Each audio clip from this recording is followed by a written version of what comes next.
Hoje nós daremos sequência à nossa série de exposições no livro de Gênesis. Estamos fazendo essa série expondo Gênesis do capítulo 1 até o capítulo de número 11. E com a graça de Deus nós concluiremos esses capítulos que ainda restam em breve, debaixo da graça de Deus. Abra, portanto, a Escritura em Gênesis capítulo de número 8. Gênesis de número 8, a partir do verso de número 20.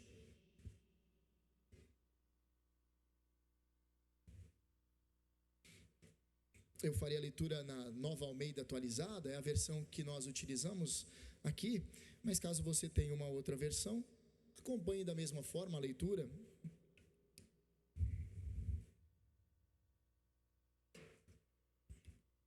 Gênesis, o livro de Gênesis, o primeiro livro da Bíblia, capítulo de número 8, a partir do verso 20.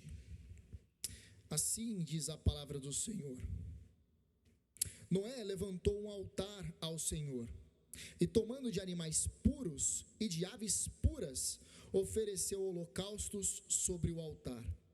E o Senhor aspirou o aroma agradável e disse consigo mesmo: nunca mais vou amaldiçoar a terra por causa das pessoas, porque é mau o desígnio íntimo do ser humano desde a sua mocidade.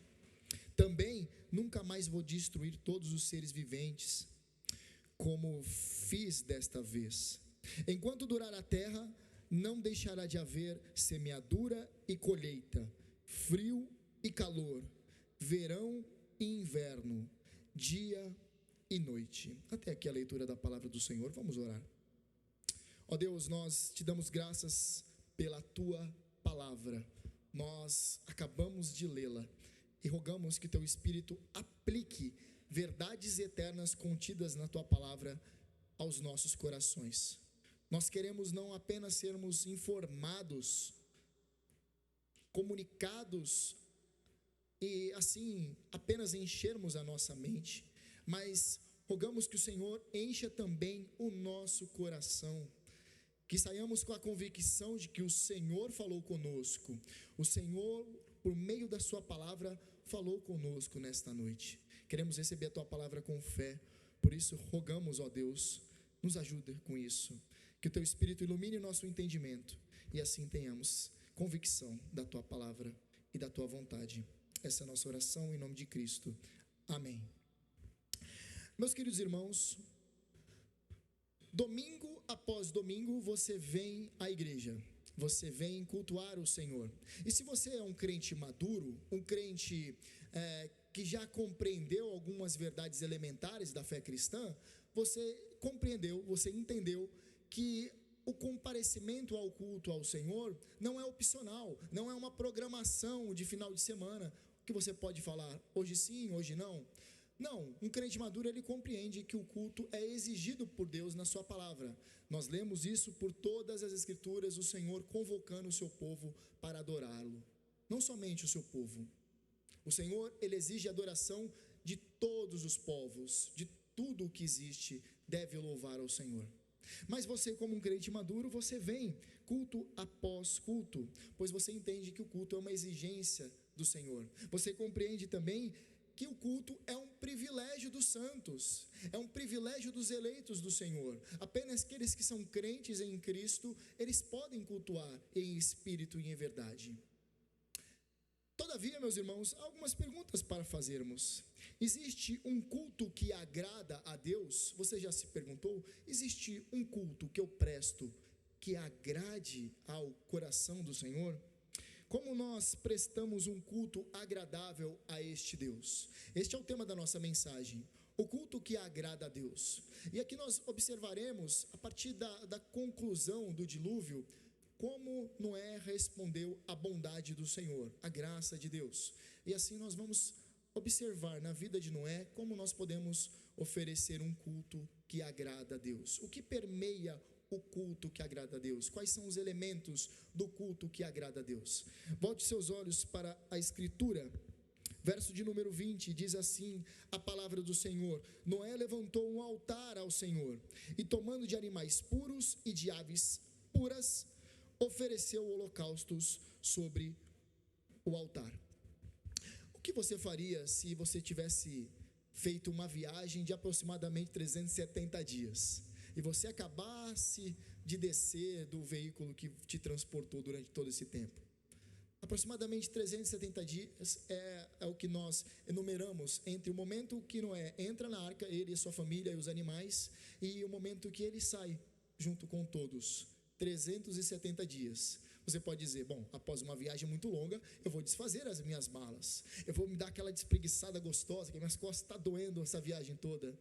Ou pode ser que você queira sair correndo, porque você não aguenta mais as pessoas que você dividiu quase esse ano todo, mais de um ano, aliás, junto. Você fala, eu quero respirar um ar diferente, não aguento mais isso.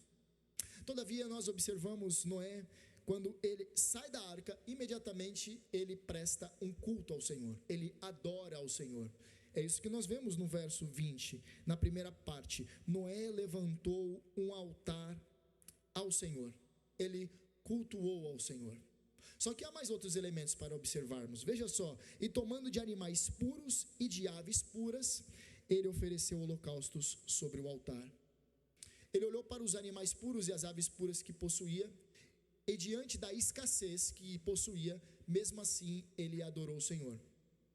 Deve ter olhado para os animais e falado, vou ter que oferecer em sacrifício ao Senhor alguns desses animais. Quais deles eu escolho? O Senhor pediu para eu levar um pouco a mais de animais puros. Eu vou oferecer, mas são bem poucos. Eles poderiam servir de alimento para mim, mas eu não vou fazer isso. Eu vou oferecer em sacrifício ao Senhor. Aqui é um elemento para observarmos. O culto a Deus, ele não é feito somente na abundância, mas também na escassez. O culto ao Senhor, ele deve prevalecer também nos momentos onde há escassez. Mas o texto também diz que ele ofereceu holocaustos sobre o altar. Que tipo de holocausto seria? Ele ofereceu esses animais. De que forma? Aqui, meus irmãos, é um sacrifício de expiação. Expiação, a palavra expiar tem a ideia de cobrir. Um sacrifício de expiação tem a função de expiar os pecados, de cobrir os pecados, para que a ira de Deus não se acenda contra os pecados daquele que ofereceu o sacrifício. Então Noé está aqui oferecendo um sacrifício, mas não um sacrifício qualquer. Ele compreendia que sem derramamento de sangue não há remissão de pecados. E ele faz esse sacrifício pela fé. Ele coloca a fé que o sacrifício oferecido ao Senhor será recebido por ele. Ele entendia que aquele sangue derramado cobriria os seus pecados e assim ele seria perdoado pelo Senhor. E aqui está a nossa primeira lição sobre o culto que agrada a Deus. Eu não passei os versos, mas você acompanhou na sua Bíblia. O culto que agrada a Deus é marcado por gratidão e fé. Nós observamos essas duas respostas de Noé. Gratidão pela grande salvação. Ele está grato ao Senhor e por isso ele oferece um sacrifício ao Senhor. Mas também ele oferece aquele sacrifício como forma de remissão dos seus pecados. Mas vamos nos ater a esse termo gratidão. Ele está louvando ao Senhor, sacrificando ao Senhor pela gratidão de tão grande salvação. Um culto a Deus, se você quer encontrar uma característica no seu coração que te move a adorar a Deus, primeiramente, no crente verdadeiro ele entende que ele é grato por grande salvação, por isso ele vem a cultuar o Senhor. Ele não vem ao culto para ganhar coisas, para falar, bom, Senhor, se eu for ao culto todos os domingos do mês de agosto, aquilo que eu estou querendo tanto, o Senhor me concede? Não, o culto ao Senhor não é barganha com Ele. O culto ao Senhor, ele brota de um coração grato, e isso faz com que a consciência daquele que foi salvo deseje adorá-lo constantemente, por gratidão à grande salvação. Foi isso que moveu Noé. Alguma ilustração para você? Existe nos programas de televisão, alguns programas evangélicos que transmitem alguns cultos, você já deve ter visto. Geralmente são falsas igrejas que pregam a prosperidade. Em um desses cultos ocorreu algo interessante. Aqueles bispos estavam entrevistando uma irmã. Na verdade, antes ele entrevistou outras pessoas, ele colocava o microfone e falava: qual foi a bênção, irmão? Fala aí. Aí a pessoa falava: eu comprei um carro. Colocava o microfone diante de outra pessoa e falava: qual é a bênção? Conta pra gente qual é a bênção. Aí a pessoa dizia: bom, eu comprei uma casa. Aí todo mundo: glória a Deus. Aí ele chegou diante de uma senhorinha e colocou o microfone para ela: fala a bênção aí. Pastor, Cristo morreu pelos meus pecados, estou purificada pelo sangue de Cristo, louvado seja Deus. Aí ele olhou e falou: amém, irmã, agora conta a bênção. Veja só, meus irmãos, como isso é extremamente danoso, como isso é antibíblico. Aquilo que move o cristão a ir ao culto não é para ganhar coisas. A bondade do Senhor, a misericórdia dele nos seguem todos os dias, por conta de Cristo Jesus. Como nós acabamos de cantar, a bondade nos segue por conta do sacrifício perfeito de Cristo. E por isso nós estamos aqui para adorá-lo, movidos pela gratidão de tão grande salvação. É isso que moveu Noé. Mas Noé também, ele expressa a sua fé, a fé no sacrifício que ele fez daqueles animais, como forma de ser remido dos seus pecados. E o que nos traz a um culto também deve ser a fé, não em animais, mas no sacrifício perfeito do Cordeiro de Deus, que tira o pecado do mundo, o sacrifício de Cristo. Por meio da fé em Cristo, que podemos adorar a Deus no poder do Espírito Santo. Perceba, a Trindade, ela permeia todo o momento da nossa adoração. É pela fé em Cristo, o Filho de Deus, que podemos adorar o Deus Pai, no poder do Espírito Santo. Portanto, abrace com fé todos os momentos deste culto. Em todos os cultos que você estiver, como eu iniciei o culto falando, abrace cada elemento do culto com fé. Por exemplo, durante o prelúdio, você tem que ter fé que o Senhor te trouxe até aqui, e Ele quer que você, nesse exato momento, ouça Ele e prepare o seu coração para adorá-lo. O prelúdio não é algo descartável na adoração, é um momento de silêncio, de quietude. Você chegou correndo do trânsito, entrou aqui, sentou na cadeira, está com o coração agitado, e enquanto isso, o nosso querido Oswaldo está tocando o teclado com uma música, geralmente um hino, que você pode aquietar o seu coração e pensar: o Senhor quis que eu estivesse aqui hoje, louvado seja Deus. Os cânticos devem ter fé, a fé de que Deus habita nos louvores do seu povo. Deve ter fé também nos momentos dos dízimos e ofertas, entendendo que o Senhor é fiel. Deve ter fé também na oração. Quando nós oramos ao Senhor, temos que ter a convicção de que Ele nos escuta, que Ele se prostra, Ele inclina os seus ouvidos para ouvir o nosso clamor. Isso é maravilhoso. Também durante a leitura da palavra do Senhor, Spurgeon dizia: se você quer ouvir a Deus, leia a Bíblia. Agora, se você quiser ouvir a Deus de forma audível, leia a Bíblia em voz alta, e assim você vai ouvir a voz de Deus. A Bíblia é a palavra de Deus. Toda vez que nós lemos a palavra de Deus, devemos fazer isso com fé, crendo que ela, de fato, é a palavra inspirada, inerrante, infalível de Deus para nós. Também a pregação, o momento da pregação deve ser recebida com fé. João Calvino dizia que o Senhor aprove a Deus que a igreja fosse governada pela pregação da palavra de Deus. É a voz de Deus, uma exposição fiel da palavra do Senhor comunica ao nosso coração a voz de Deus. Portanto, receba com fé também a pregação. Os sacramentos, eu não incluí aqui no meu esboço, mas todas as vezes que nós estamos diante da ceia do Senhor, nós devemos receber esses elementos com gratidão e com fé. São chamados pelos teólogos reformados de palavra visível de Deus. Comunica de maneira que simboliza algo extremamente profundo. Nós podemos enxergar a palavra de Deus expressa nos elementos do vinho e do pão. Mas também o batismo também deve ser recebido com fé, entendendo que mais um ingressou na família da aliança. Isso é extremamente belo, é maravilhoso, devemos receber com fé. Por fim, o pós-lúdio, aquela música que é tocada após o culto, durante esse momento, tente ficar em silêncio, pensar naquilo que foi pregado, naquilo que comunicou o seu coração, e questionar: o Senhor não falou comigo hoje? Por que o Senhor não falou comigo hoje? Há algo que está me ocupando a mente durante a exposição da palavra que o Senhor não falou comigo hoje? E assim, questionar o seu coração, que é certo ele? Ou ele é enganoso? Ele é enganoso e por isso precisamos do Senhor. Esse momento do pós-lúdio é extremamente importante. Mas a vida cristã é um culto, embora o culto público, o culto solene tenha papel de destaque, de importância na vida do crente. Você sabe que a vida do crente é um culto constante. Nós vivemos corandel, ou seja, vivemos diante da face de Deus. É interessante que eu já ouvi algumas pessoas dizendo assim: bom, hoje eu já fiz exercícios, cuidei do corpo, agora eu vou ler um pouquinho, eu vou cuidar da minha parte intelectual, mas à noite eu vou cuidar da minha parte espiritual.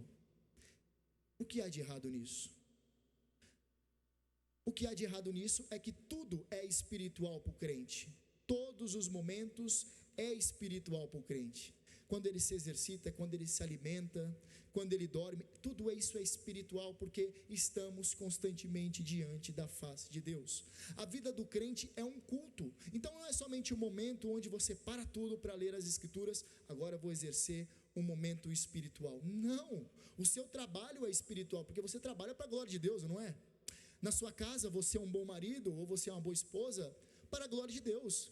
Não é secular e espiritual, secular e aquilo que é sagrado. Não, de forma a gente não pode fazer essas dicotomias. São extremamente estranhas as escrituras. Tudo na vida do crente é um culto, tudo é espiritual. Portanto, o culto do crente se manifesta no lar, no trabalho, nos estudos, no lazer, no entretenimento. Opa, no entretenimento não. Agora eu vou assistir um filme e eu vou deixar de ser espiritual para assistir um filme.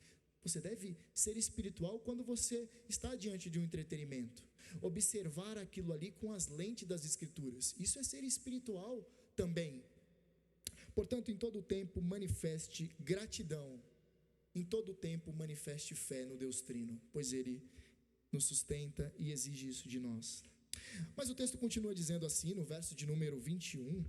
E o Senhor aspirou o aroma agradável e disse consigo mesmo: nunca mais vou amaldiçoar a terra por causa das pessoas, porque é mau o desígnio íntimo do ser humano desde a sua mocidade. Também nunca mais vou destruir todos os seres vivos como fiz desta vez. Vamos observar esse verso do fim para o começo.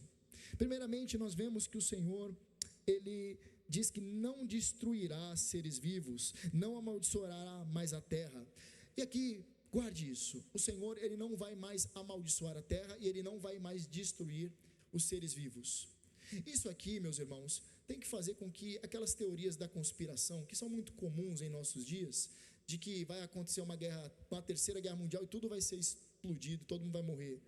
Não tem respaldo bíblico. O Senhor, Ele diz que Ele vai preservar durante todos os dias, até que Ele venha, que haja vida, que haja manutenção da vida. Ele não vai mais destruir.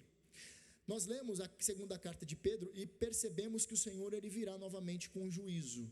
Um juízo que não será com água, será com fogo, um fogo purificador, um povo que destrói, mas que purifica. Todavia, essas teorias da conspiração que geralmente nós ouvimos, estão completamente erradas, completamente enganadas, quando nós colocamos diante das escrituras. E muitas pessoas ficam enchendo o coração dessas teorias da conspiração e vivem ansiosas. O que elas deveriam fazer é encher as suas mentes da palavra do Senhor. Mas há outra coisa aqui que o verso diz: nunca mais vou amaldiçoar a terra por causa das pessoas, porque é mau o desígnio íntimo do ser humano desde a sua mocidade. O Senhor, Ele reconhece que o homem é mau em seu íntimo. A palavra seria melhor traduzida, leve, ou melhor cardia, que está no grego, seria melhor traduzida por coração. Só que aqui na nossa tradução está escrito íntimo, mas a ideia é de coração. Ou seja, Deus está falando assim: aquilo que é o centro religioso, o centro moral, o centro espiritual, o centro intelectual, o centro volitivo, sentimental, centro das vontades do homem, é o coração.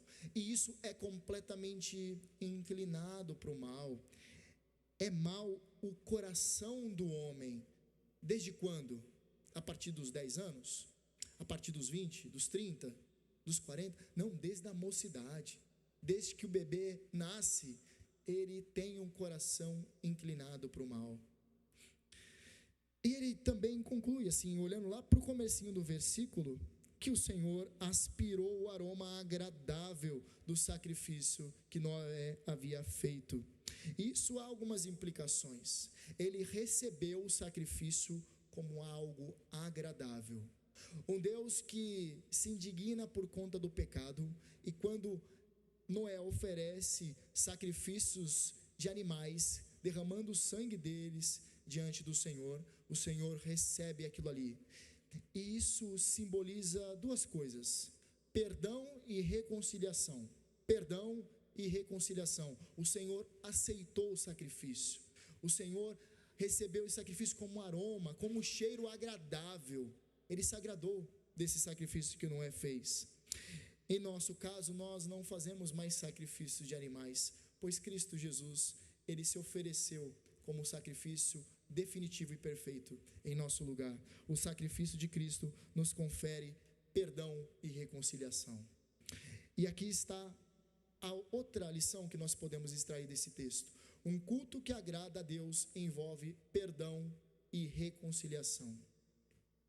Por isso, o culto não é um lugar para brincadeiras, para irreverências, para distrações. Há um extremo zelo, uma extrema seriedade num culto diante do Senhor. É como se nós pudéssemos ilustrar da seguinte maneira: você imaginaria uma equipe de médicos realizando uma cirurgia extremamente delicada em um paciente, e entrar um médico neste lugar fazendo brincadeiras, mexendo naqueles aparatos cirúrgicos, apertando os botões dos maquinários? A gente não consegue imaginar isso, porque isso foge completamente à lógica. E, meus irmãos, quando nós estamos diante do culto ao Senhor, o Senhor está aplicando remédio em muitas almas que estão feridas, que estão machucadas. Há muitas pessoas que estão cansadas e sobrecarregadas. Não é lugar para brincadeira, para desleixo, para tititi, para falar sobre coisas fúteis e frívolas. Nós, de forma alguma, podemos fazer isso. Um culto ao Senhor é um lugar de vida ou morte. Há pessoas que estão vindo pela primeira vez, e pela primeira vez elas estão ouvindo a exposição da palavra do Senhor, pela primeira vez elas estão ouvindo o evangelho do reino de Deus, pela primeira vez elas estão tendo contato com a certeza de que elas podem ser salvas, perdoadas, redimidas por Cristo Jesus. Portanto, não cabe brincadeira, não cabe distrações. O mais plausível para um crente que é maduro, durante um culto ao Senhor, que tem pessoas que estão aqui necessitando ouvir a voz do Senhor, elas estarem em espírito de oração, para que o Senhor fale com elas e fale com os outros também. Portanto, há uma solenidade no culto ao Senhor. Nós invocamos a Deus, nós adoramos a Deus, nós oramos a Deus, ouvimos a Deus, lemos a palavra de Deus, nos arrependemos diante de Deus, somos perdoados por Deus, somos alimentados por Deus. Portanto, exige total reverência, total seriedade, total atenção. Total atenção. Você conseguiria imaginar nós convidando a maior autoridade em qualquer área que exista para estar diante de nós, e quando ele está diante de nós, talvez um profissional que seja o top 1 na sua área, talvez um grande governante, um grande presidente, um estadista, nós o convidarmos para a nossa reunião, e ele estando diante da nossa reunião, nós não darmos atenção devida a ele, começarmos a brincar e ignorá-lo. Nós não fazemos isso nem com as autoridades humanas, quem dirá com a autoridade que é o Senhor dos céus e da terra. Nós não podemos fazer isso. Portanto, o culto que agrada a Deus envolve perdão e reconciliação. É o momento onde você está diante da palavra do Senhor e muitas vezes sendo confrontado, porque você sabe que tem pecados, você sabe que precisa melhorar, e somente com o auxílio do Espírito Santo e do perdão em Cristo Jesus você consegue esse perdão e essa reconciliação. Um culto que agrada a Deus certamente tem a exposição da palavra de Deus para sermos confrontados e assim sermos perdoados e reconciliados. E a última parte do texto, verso de número 22, nós lemos assim: enquanto durar a terra, não deixará de haver semeadura e colheita, frio e calor, verão e inverno, dia e noite. O Senhor ele está prometendo preservar a vida. Todos esses elementos aqui indicam que o Senhor está dizendo: eu preservarei a vida. Na próxima exposição, no próximo domingo, nós veremos a aliança que o Senhor faz com Noé, a aliança de preservação. Mas há uma implicação extremamente importante para nós. Se o Senhor ele está preservando a vida, também ele está apontando que ele preservará o culto. Ele oferecerá todo aquilo que é necessário, um ambiente necessário para que o seu povo o adore. Não importa qual regime ditatorial que impeça os crentes de adorar ao Senhor, não importa a catástrofe que ocorra, o Senhor ainda assim oferecerá um ambiente propício para que o povo dele o adore. Nós vemos isso durante um dos momentos mais traumáticos da história do povo de Israel, quando eles estavam no exílio, impedidos de poder cultuar o Senhor no templo. Mesmo assim, o Senhor fez com que aquele remanescente fiel permanecesse o adorando. Nós vemos a história de Ezequiel, de Daniel, de Neemias, de Esdras, tudo inseridos num contexto de exílio e pós-exílio. O Senhor preservou aquele povo. E essa é a nossa última lição. O culto que agrada a Deus é constante e permanente. Ele é contínuo, ele não cessa, ele permanece, ele perdura. Na história da igreja nós vemos isso, os crentes adorando ao Senhor, mesmo debaixo de terrível, de ferrenha perseguição, eles continuavam adorando ao Senhor. É interessante que nós podemos ler em alguns livros de história da igreja, que os crentes, quando muitos estavam sendo mortos, havia um lugar, um chamado Campo dos Mártires, onde os mártires eram enterrados, aqueles que morreram por amor a Cristo, que não negaram a Cristo, muitos que foram queimados vivos, entregues às feras, açoitados, assassinados de maneira fria e cruel. Existia um lugar onde eles eram enterrados, e os crentes não tinham como adorar o Senhor. E como eles faziam, se eles não possuíam ambientes para adorar o Senhor? Eles iam até esses cemitérios, e nesses cemitérios eles adoravam o Senhor ali, junto ao corpo daqueles que eram os mártires que haviam morrido por amor ao Senhor. O Senhor sempre permitirá que o seu povo o adore. O culto que agrada a Deus é um culto permanente, é constante. Mas nós falamos isso na história, mas em nossos dias há perseguição também. Na Coreia do Norte, onde o cristianismo é proibido, nós lemos muito notícias acerca da igreja subterrânea. O que é a igreja subterrânea? Os crentes eles não podem adorar o Senhor, eles não podem ter um encontro como este.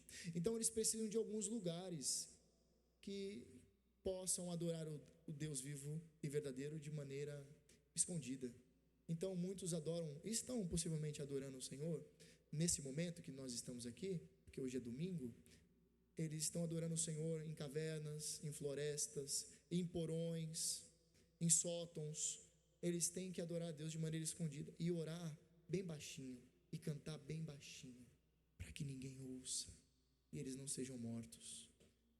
Lá no seminário nós ouvimos muito sobre isso. Nós ouvimos muito de pessoas que estão se preparando para serem mártires, para entregar suas vidas ao Senhor. Muitos deles sabem que vão morrer, ou têm uma certa noção que isso pode acontecer. Mesmo assim eles estão se preparando para isso. O culto do Senhor permanece. Nada pode impedir o avanço da igreja. Nada.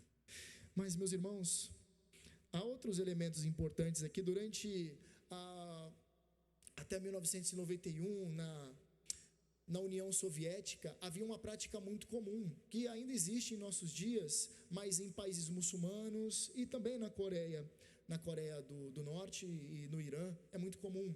Os crentes eles não podem ter Bíblias como nós. Imagine, o tamanho dessa Bíblia aqui, chama atenção ou não? Né? Então, como eles fazem? Eles pegam somente uma folha da Bíblia. Então, eu peguei o primeiro livro do Gênesis. Esta semana eu vou ficar com o primeiro livro do Gênesis. Um outro irmão ficou com o livro 2, capítulo 2 do Gênesis. Aí ele vai ficar com essa página. Aí, na próxima semana, nós trocamos as páginas. Eles amam uma página da Bíblia, meus irmãos. Nós não amamos a Bíblia. Nós deveríamos ter vergonha. Eles estão fazendo isso hoje. E você, quanto tempo você não lê a palavra do Senhor? Você não tem amor pelo santo livro? Isso deve nos constranger. Deve nos constranger. E se não constrange, você está morto. Eu não sei se isso não te constrange. Também nós devemos enxergar nossa realidade diante disso. Veja só como nós somos extremamente abençoados, em contraste com esses que são perseguidos por conta da fé em Cristo. Nós temos um dia ordenado ao Senhor, ordenado pelo Senhor para cultuá-lo. O domingo é o dia do Senhor, é o dia que o Senhor separou desde os 10 mandamentos lá, guardará o dia de sábado. Dentro da nossa teologia nós compreendemos que o sábado hoje é o domingo do Senhor, porque os crentes entraram no seu descanso real no domingo da ressurreição. E por isso que a história da igreja mostra isso, que o domingo se tornou o sábado dos crentes. É um dia separado e não foi revogado. Você conhece algum mandamento dos 10 que foram revogados? Eu não conheço nenhum. Inclusive esse que é o mais negligenciado. O domingo é o dia do Senhor, é o dia separado para adoração ao Senhor. Portanto, nós não podemos relativizar a Escritura para se encaixar aos nossos tempos. O domingo é um dia separado. Imagine só, um professor meu disse, se os crentes eles não tivessem um dia na semana para adorar a Deus. Imagine se nós tivéssemos trabalhado de segunda a segunda. Nós não tivéssemos sequer um dia separado para adorar a Deus, que fosse como um feriado semanal. Ele diz assim, um professor meu, o desejo do crente seria que ele tivesse apenas um dia para dedicar ao Senhor. Mas nós temos, louvado seja Deus, nós temos o domingo. O domingo é o dia onde que a maioria das pessoas não trabalham. É o dia onde nós reservamos para adorar ao Senhor e estar junto com o povo de Deus, adorando o Senhor. Portanto, olha que bênção, nós temos um dia ordenado que nós podemos cultuar o Senhor. Nós temos liberdade dentro da nossa sociedade de cultuar. Nós temos uma placa até aqui. Todo mundo pode passar e ver, ali tem uma igreja. Há lugares que não. Meus queridos irmãos, nós temos um espaço, olha que maravilha, algumas cadeiras, que nós podemos vir até aqui, ouvir a palavra do Senhor, nos confraternizar, termos comunhão uns com os outros. Mas há muitos lugares que eles não possuem espaços. Veja só que o Senhor, Ele tem manifestado a bondade dEle para conosco. O culto que agrada a Deus é constante e permanente, o Senhor permite isso. Outro fato interessante e extremamente importante, nós temos irmãos piedosos congregando aqui. Eu vou falar de novo que geralmente a gente não leva em consideração isso. Nós temos irmãos crentes de verdade aqui. Isso é extremamente maravilhoso. Imagina você congregar em uma igreja que você percebe e fala, puxa, ninguém tem sincero interesse em Deus. Eles estão aqui por outras coisas. Que terrível seria, você se sentiria sozinho, não sentiria? Mas olha que bênção, o Senhor te colocou em um lugar onde as pessoas que estão aqui desejam o Senhor de verdade. E como você sabe disso, Caio? Nós não temos estrutura, meus irmãos. Ande a Nossa Senhora de Fátima e veja quantas igrejas que existem. Igrejas com uma estrutura enorme, jogo de luzes, tem estacionamento subterrâneo, tem coisas maravilhosas nessa avenida.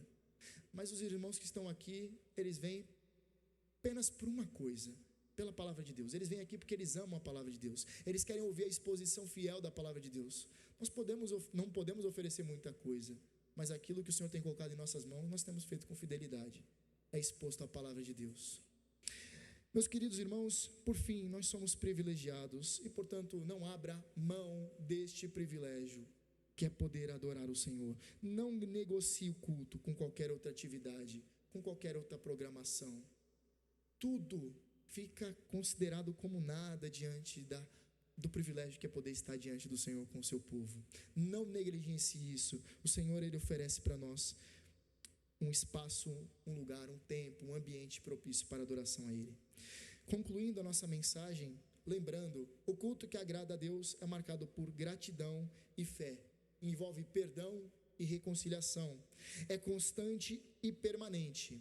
E se aproxima de um momento onde que a fé e a gratidão será muito mais abundante. Chegará um tempo onde que a reconciliação e o perdão serão completamente perfeitos. Não haverá mais necessidade de perdão e reconciliação. Você almeja que esse dia chegue? Esse dia está próximo. É o dia que o Senhor virá cheio de glória e poder. Nós estaremos cultuando constantemente o Senhor.